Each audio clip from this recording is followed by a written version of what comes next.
Ba ma nan ba 'yar uwa, babban kuskuren da sojojin nan za su yi shine su jawo tsohon 'yan siyasa irin su Muhammadu Isu, Hamma Ahmadu su sa su cikin lamuransu. Ce, mu in dai waɗannan ma za su dawo, to a dawo mana da bazum ɗinmu kawai. Don mun fi son shi fiye da su. Ba mamaki kamar yadda mutane suke zaton cewa akwai hannu cikin wasu mutane irin su Muhammadu Isu a wannan juyin mulki. Amma fa zargi ne na 'yan ƙasa har yanzu ba tabbas ko hujja da ke nuna hakan. Amma fa a ga mutane irin su Muhammadu Isufu da Hamma Ahmadu a gaba akwai matsala.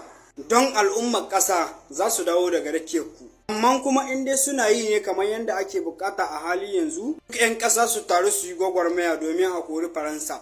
Kar mu goyi bayan a kawo ƙasar mu hari.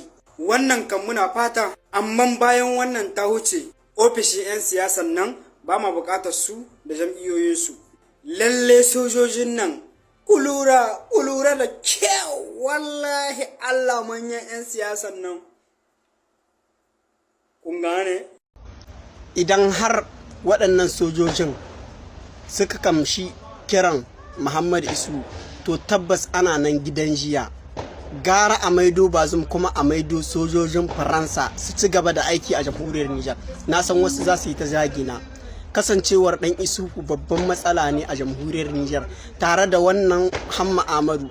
Maido su cikin wannan tafiya da ake yi babban matsala ne a cikin ƙasar mu ta Nijar. Domin su ma ba sa son ci gaban wani ci gaban ƙasar mu. Saboda haka bai kamata a janyo su a jiki ba a abin gakinsu. Me haka? Gaskiya ya kamata a sake tunani a wannan lamarin. Kasancewar an yanke alaka da Faransa baki daya, shin yanzu ina mafitar kudin Faransa da za a dora kashewa a Nijar?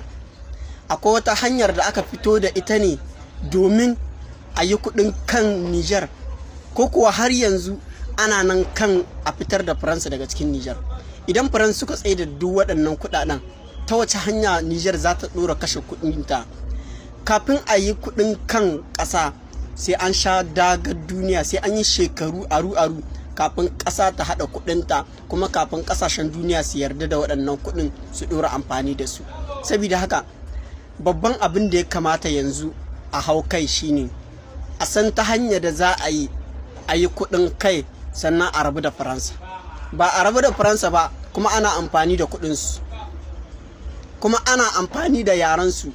Kira anan da zamu shine a kawo kundin tsarin musulunci a jamhuriyar Nijar a tafi da shi, kuma ya kamata a canza man Nijar suna a maida ta jamhuriyar musuluncin Nijar, kamar yadda al'umma suke nema ruwa jallo a canza. Jama'a a yi nazari kan waɗanga abubuwa guda 2 ko 3 da na kawo, da Muhammad Isu da Hamma Ahmadu, da kuma ta wace hanya ce za a bi a kawo sabbin kuɗin Nijar, a canza kuɗi a maida su wanda ba Faransa ba. Yawwa.